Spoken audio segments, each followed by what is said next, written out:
Hello everybody, இன்னைக்கு வந்து நம்ம காரச்சோவை எப்படி பண்ணலாம்னு பார்க்கலாமா. இதுக்கு வந்து கடலை மாவு, அரிசி மாவு இதெல்லாம் மெயினாக வந்து நமக்கு தேவை. இதில் வந்து ரேஷியோ எப்படி அப்படின்னா, இப்போ வந்து இப்படி குமிச்சு எடுத்துருக்கிறேன். இந்த இதில் வந்து நீங்கள் 2 இது எடுத்துக்கோங்க. 2 ஸ்பூன் கடலை மாவு எடுத்துக்கோங்க.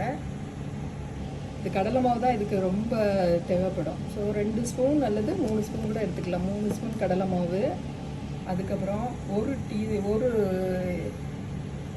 ஒரு பங்கு வந்து அரிசி மாவு. இப்படி. ஸோ இதுக்கு வந்து ரேஷியோ வந்து 3:1. ஸோ கடலை மாவும் அரிசி மாவும் தான் இதுக்கு மெயினாக தேவை.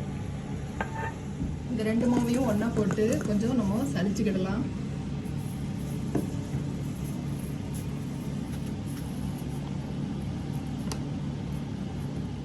இப்போ சலிச்ச இந்த மாவை வந்து நம்ம எந்த பாத்திரத்தில் பிசைகிறோமோ அந்த பாத்திரத்தில் டைம் பண்ணி வச்சுக்கோங்க.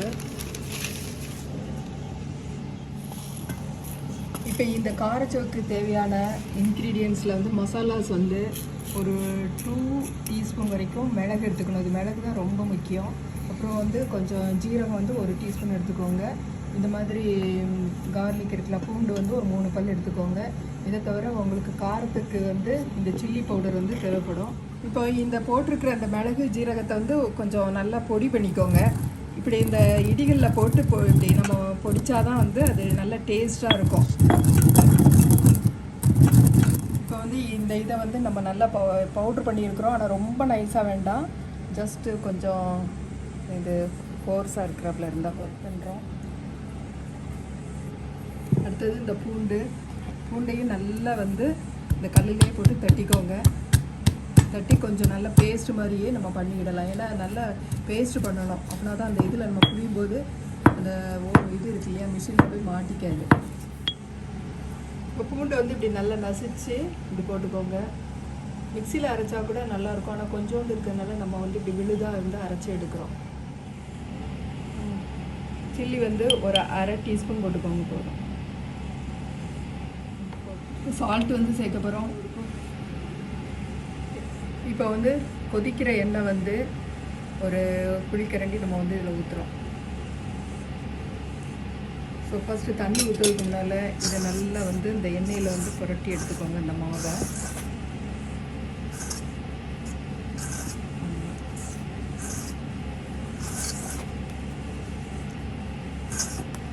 பெருங்காயம் வந்து இதில் கொஞ்சம் ஒரு அளவாக போட்டுக்கோங்க.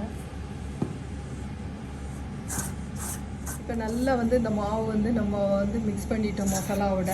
இப்போ ஜஸ்ட்டு நம்ம வந்து குளிர்ந்த தண்ணி தான் இதுக்கு ஊற்றி நல்லா வந்து பிசைஞ்சு எடுக்கணும்.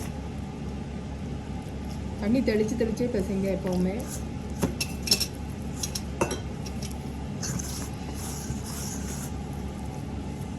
இது கூட கொஞ்சம் ஓமமும் சேர்த்துக்கோங்க, ஒரு 1/4 டீஸ்பூன் ஓமம். எல்லாத்தையும் வந்து இந்த மாதிரி இடிகளில் போட்டு கொஞ்சம் பவுடர் பண்ணி சேர்த்திங்கன்னா அந்த டேஸ்ட் வந்து உங்களுக்கு இப்போ இந்த மாவு பாருங்கள், இப்படி பக்குவமாக இருக்கணும்.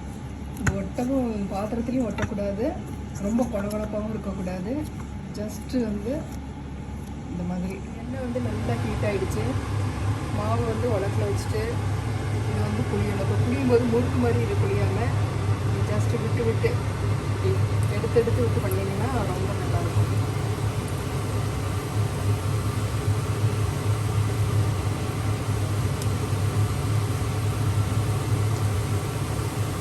முறுக்கு மாதிரி பண்ணலாம், ஆனால் இந்த மாதிரி பண்ணும்போது உங்களுக்கு வந்து நீளமாக இருக்கும். இப்போ பாருங்கள், இந்த காரச்சை வந்து ஒன்று போல் ஒரே லென்த்தியாக வந்திருக்கு பாருங்கள், எடுத்து விட்டதுனால. முறுக்கு மாதிரி நீளமாக அப்படி ஒன்று போல் புரிஞ்சிட்டிங்கன்னா ஒரே இதாகிடும். இதுனா உங்களுக்கு நல்லா வந்திருக்கு. ஸோ இதை மாற்றி விடணும். இந்த சலசலப்பெலாம் அடங்கினதுக்கப்புறம் இதை எடுங்க. இப்போ காரச்சை வந்து ரெடி ஆகிடுச்சு. இது வந்து லைட் ப்ரௌன் கலரில் நல்லா வந்துட்டு பாருங்கள், ஒரு பொண்ணு இனத்தில் வரணும். இது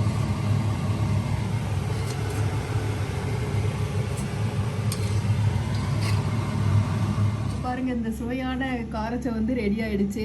இதையும் நல்லா ஸ்டோர் பண்ணி வச்சுக்கோங்க. இது வந்து ரசம் சாதத்துக்கு ரொம்ப சூப்பராக இருக்கும். ஸோ ட்ரை பண்ணி பாருங்கள். பாய்.